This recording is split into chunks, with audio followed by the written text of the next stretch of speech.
Welcome to part 2 of the panel. This is a case study called Producing an Asynchronous Environment.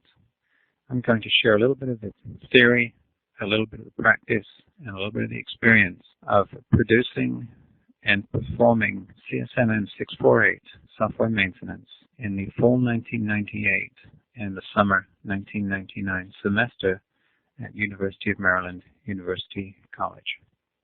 The agenda for my section of the panel is shown here. I'm going to discuss briefly the complexity of the problem that you're faced with when you're bringing a class online. And then I'm going to show you how I totally bypassed the problem by using the engineering approach and remembering lessons learned. I looked at the analogy of how the entertainment industry has changed and compared that to how the education industry is changing, and that enabled me to use an engineering approach. I'll then share with you some of the results that I got and show you some examples from my class.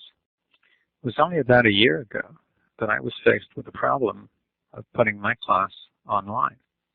I didn't know any HTML. I knew what synchronous was because I used the classroom. I knew what asynchronous was because I had used a telephone answering machine to exchange messages with my real estate agent when I was buying the house when I moved into the community. But there were all these delivery options, there were problems with pedagogy, and there was this bewildering array of tools that vendors were trying to sell me to put the course online. I didn't know any HTML. In fact, a student of mine had put up my web page for me to run the classroom section or to web enhance the classroom section of the course. So I had no idea what to do. Since my background is engineering, when faced with this problem, I took the traditional engineering approach and thought to myself, has anybody done something like this before? Has this happened before? And what can I learn so that I don't go ahead and reinvent the wheel or make the same mistakes? And I happened to hear something at a presentation that triggered the thought that, wait a minute, the entertainment industry went through a similar process, but it didn't do it as fast. And so I'd like to share with you my analogy of the changes in the entertainment industry and how they can be used to understand the changes in education that the web is bringing us. The theater has been with us for thousands of years. It's a synchronous entertainment medium. Plays take place in real time at selected locations known as theaters. The audience goes to the theater to be entertained at a performance. There are fixed theaters in the major population centers and bands of strolling players who bring the theater to smaller towns and villages. The number of seats and the technology used for the special effects limits each performance. The number of theaters and their closeness limits the number of people who can be entertained by the theater. If you can't get to a theater, you can't be entertained by it. The theater spun off the motion picture industry. When I said the theater spun off the motion picture industry, I meant in the sense of entertainment, not technology. When motion picture technology was first applied to the entertainment industry, it was used to bring the theater to outlying populations. The early filmmakers filmed the stage and were able to provide audiences in smaller locations with a taste of the theater. Motion pictures were able to bring the action to more locations and provide virtual theaters or movie houses, which increased the availability of the entertainment to the audiences. But the audiences still had to go to the action. Now, as the practitioners worked with the technology, they found that they could do things that were not possible in the theater. For example, they could move the camera from place to place and provide the audience with close-ups or distance views of the action. They could move the camera during the action, and they could even take the camera and the actors off stage. Thus, motion picture technology freed the play from some of the limitations of the theater that still remained a synchronous entertainment medium. And then came television. When television technology was applied to entertainment about 50 years ago, it began by broadcasting live shows from studios as well as movie films. So in its early days, television revolutionized the entertainment industry because for the first time it brought the action to the audience. However, it still remained a mostly synchronous entertainment medium. Shows were recorded on film, but once a broadcast was made, it had to be viewed in real time. When domestic video recording technology became affordable in the early 1980s, television became a mostly asynchronous entertainment medium. Not only were live shows recordable by the broadcasters, they were also recordable by the viewers. Each and every viewer had the choice of watching a broadcast in real time, that is synchronously, or recording it and watching it at some later time, that is synchronously. Now let's apply that analogy to the classroom. The traditional classroom is almost identical to the theater. The audience goes to the classroom to learn. The number of seats limit the number of educational opportunities that can be offered to students. The technology limits the type of activities that can take place in the classroom. For example, motion pictures can only be shown in the classroom if a projector is available. Videotapes can only be shown if the VCR and television are available. But the factor that extended the classroom was interactive television. Interactive television is a technology that brings a classroom to several locations in a synchronous manner. It increases the number of classrooms by linking remote classrooms to central classrooms by means of video and audio communication paths. The quality of the links, and hence the classroom experience, depend on the capacity of the communication links and the television display units in the remote classrooms. Consequently, as an attempt to provide a synchronous classroom, it is less than optimal by being limited by technology. But interactive television is still a synchronous classroom. The World Wide Web has mushroomed into existence in an explosive manner. It's a research tool. You can go out and find all sorts of information on it. It's a communications medium. You can send text communications, audio communications, and video communications. So it can be used for both a synchronous classroom and an asynchronous classroom. But it can also be used for a mixed mode classroom where you go synchronous and asynchronous, but not, of course, at the same time. And so it brings the classroom to the students. So for the first time in history, we're able to bring the classroom to the students either synchronously or asynchronously. So if we take a brief look at the evolution of the classroom, starting with the blackboard and chalk, where the instructor draws in real time. Transparencies and overhead graphics allowed the instructor to prepare the lecture ahead of time and prepare the transparencies and provide handouts to the students. The tools to use this were presentation graphics software, and once projectors became available that could project from the computer, we could bring those into the classroom. We added film strips, videos, television to bring some other aspects into the classroom to enhance the learning ability. And once personal computers came into existence, we could then use networking and multimedia, and the classroom could become synchronous distance education in that the students don't all have to be at the same place, but in the synchronous mode, they do all have to be there at the same time.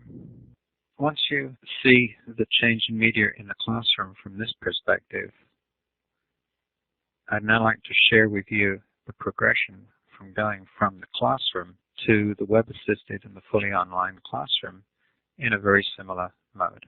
This is how I did it. First thing we do is start off with a regular classroom lecture using the chalkboard. The next thing we do is augment the classroom with a list server so that we can have discussions and pass information outside the classroom sessions during the rest of the week. Now, instead of using graphics on the chalkboard, I prepare my graphics ahead of time using PowerPoint as a presentation graphics tool. This gives us a web-enhanced classroom. This was the baseline I started from, so the next thing I did was combine the sound and the graphics using real media so that I could transmit it over the internet. I now overlay the real media presentation on the WebTyco text-based baseline and end up with a virtual classroom, I hope. A word about the lecture. In the synchronous classroom, the lecture is a single thread. The instructor talks, asks questions, students answer, there's some discussion. Then the instructor summarizes the lecture and the discussion, and then moves on to the next element of the lecture. So you can see here it is sequential, or in computer terms, single-threaded. The web-enhanced classroom is very similar to the classroom. The differences are shown in red. There's the same 3-hour one-person show.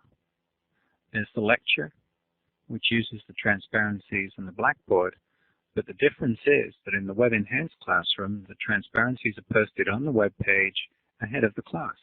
That way the students can download it beforehand, look at it, print it off, bring it with them so that if the projector fails, they can still flip through them, and it saves you as the instructor from carrying copies of handouts to the class, and so that you don't have to carry a load of stuff in, and you don't have to use your paper, the students can use their paper. Same readings are there for the web-enhanced and the regular classroom, and the same kind of discussions go on in the classroom. But the difference in the web-enhanced classroom is when you use the list server, you can have discussions offline outside the classroom.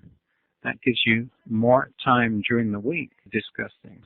And the same group activities go on in the web-enhanced classroom and the classroom. It is a very small step. A web-enhanced class page provides the students with the opportunity to obtain the information and materials and to send email. This is an example of the page that I use, which is the menu for all the different courses. So you can see which courses I've taught in which semesters, and you can notice that CSMN 647 in 9709, that's the fall of 97, did not have any web assistance because I didn't use it. But I did allow the students to send email to the class list server. And the class has evolved. You can actually access my web page and go take a look, and you can see how I did it. And you will notice that it changes every time as I learn more about the capabilities of the medium and see ways of presenting the information in ways that are easier for the students to find it. I'll give you my web page address at the end of the presentation.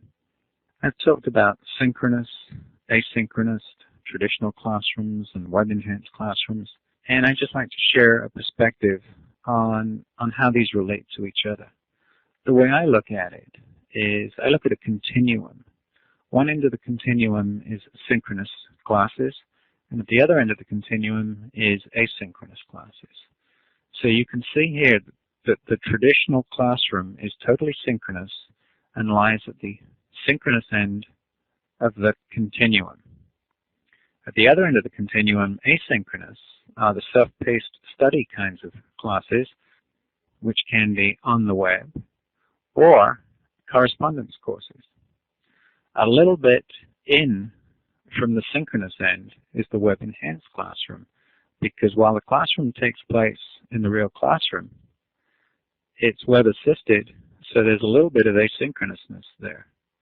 Similarly, at University of Maryland, University College Graduate School of Management and Technology, our online seminars are most asynchronous, but there is a degree of synchronousness in them.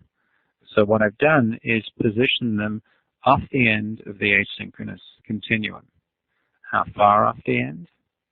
Well, that's really application dependent and personality dependent. But there is a broad range on the continuum for specific classes to be at. The elements of the asynchronous classroom are very similar to the synchronous classroom. There are lectures, which can be voice using streaming audio, or written text and transparencies, or just written text. The students read the lecture. The readings are the same as in the classroom, and the discussions can be text-based or audio.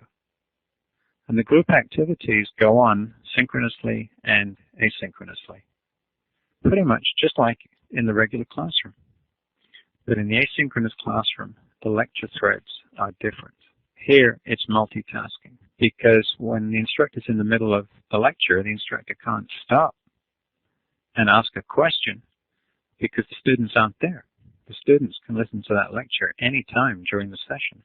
The threads are shown here. There's the lecture, a question is asked, and the question has to be a type of question that can be asked independently of the continuation.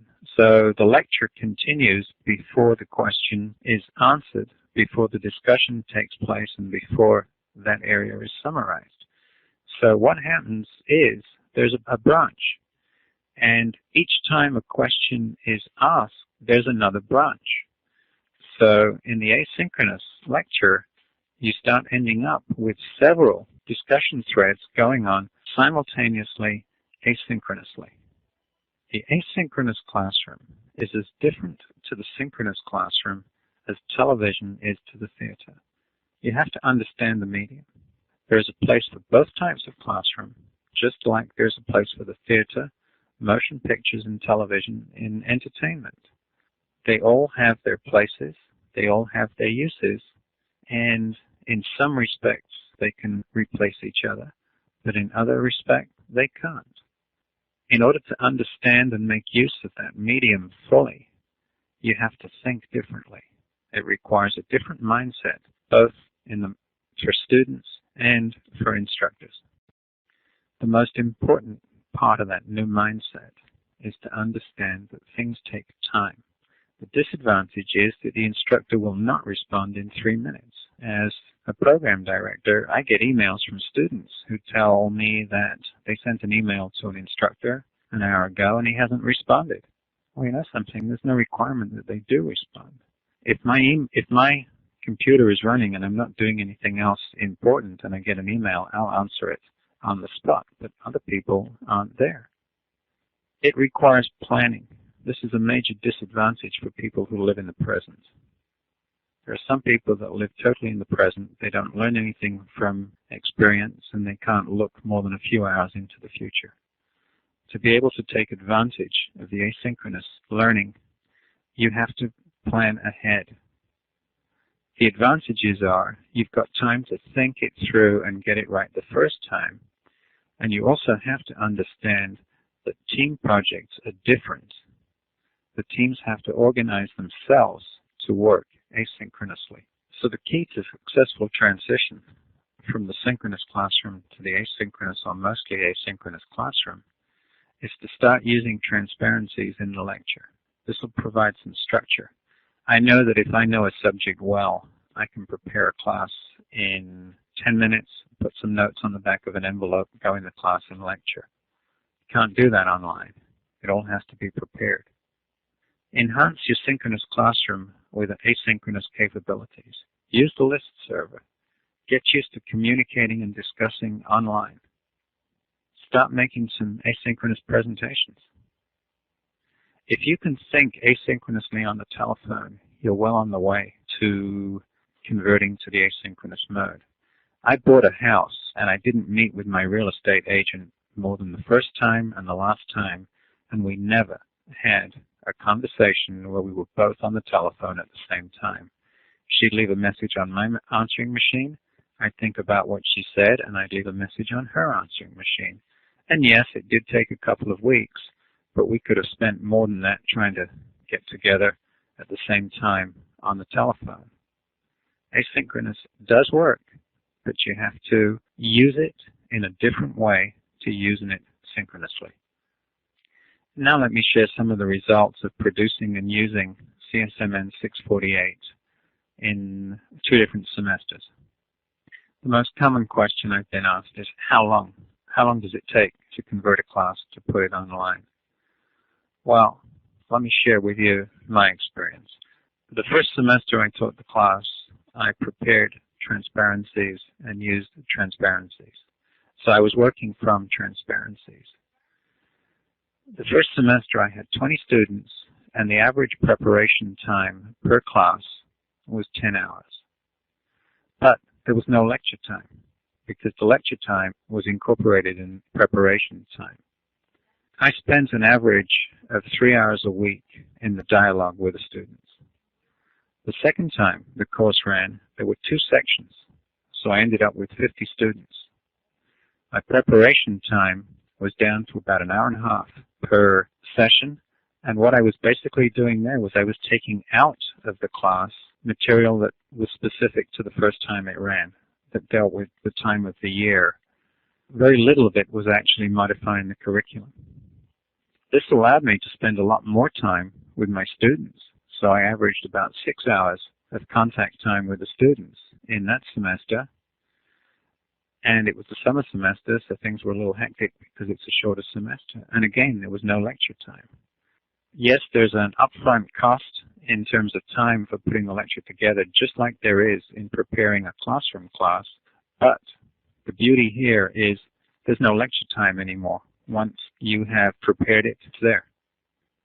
The other aspect that took time was the web conference, and that's the subject of a separate presentation. Part of the reason for that long preparation time, the first time I ran the class, was I had to produce 3 delivery mechanisms.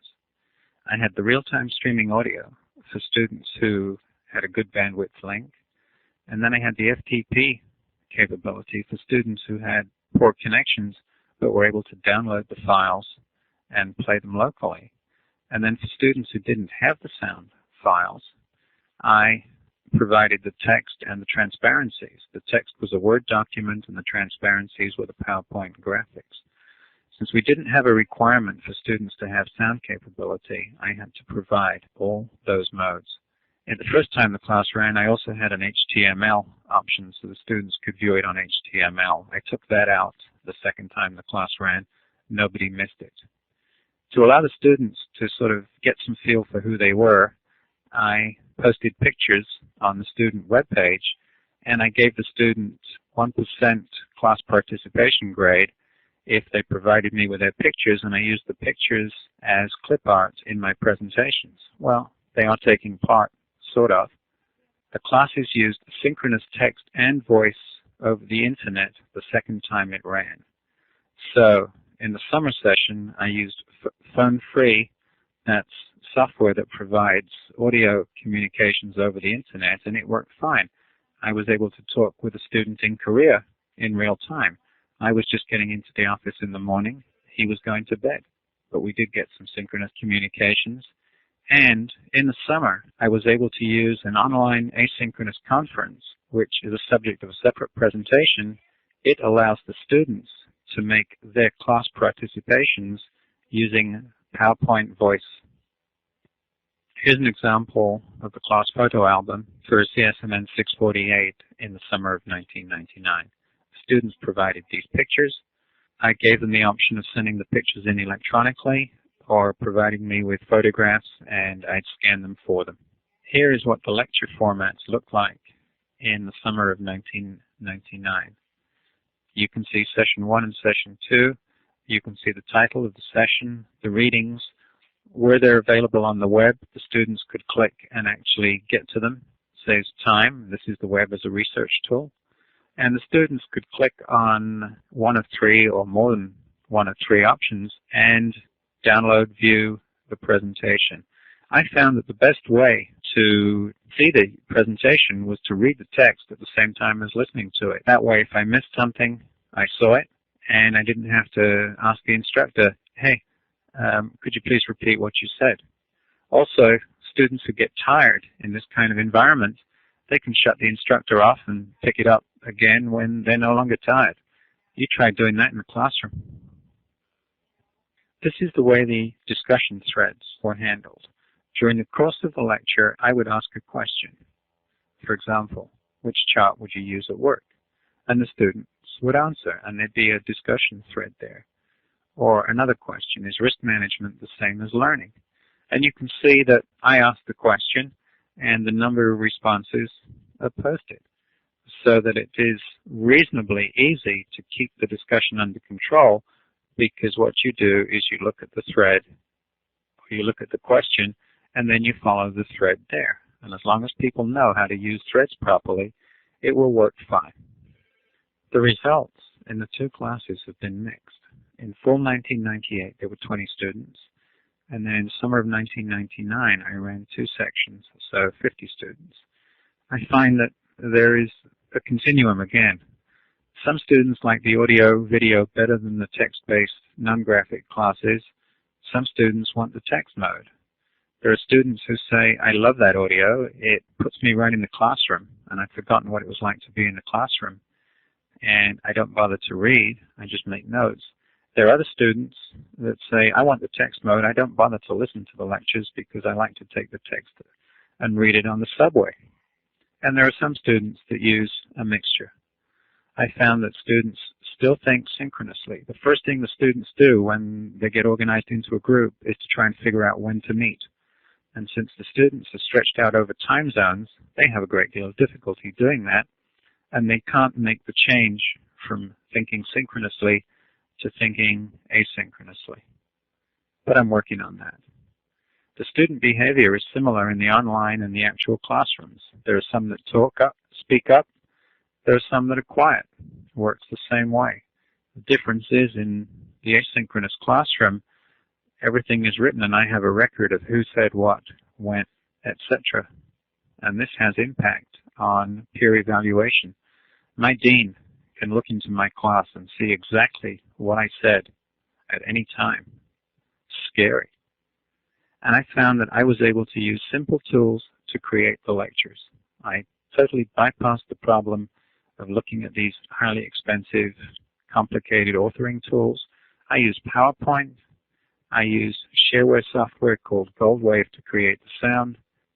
My approach has been stay with what I know, make a slight change, test it, see if it works, and then go on, and do that in an iterative manner in which my online classroom slowly diverges from the classroom as I learn more about the capabilities of the technology. This is exactly the same way in which the motion picture industry diverged from the theater and television diverged from the motion picture industry. So I can say that the engineering approach has worked. To summarize, I started this discussion by talking about the complexity of the problem and the web and the tools and everything I was faced with when I brought the class online. I then showed you the analogy to the change in the entertainment industry, which enabled me to totally bypass the problem and use the engineering approach of build a little, test a little, and let my online class slowly diverge from the classroom class. I shared the results with you, and here's a speculation. Can you see there the instructor of the future? If you have any questions or comments, please send me an email. I'll be only too happy to discuss them with you. Take a look at my webpage, although if you're viewing this, you're already on my webpage. There are other presentations on using audio and streaming audio in the online class. Let me know what you think. I'm also, together with a colleague, working on a book on the student and instructor's guide to asynchronous learning. So any comments that I get will be very timely.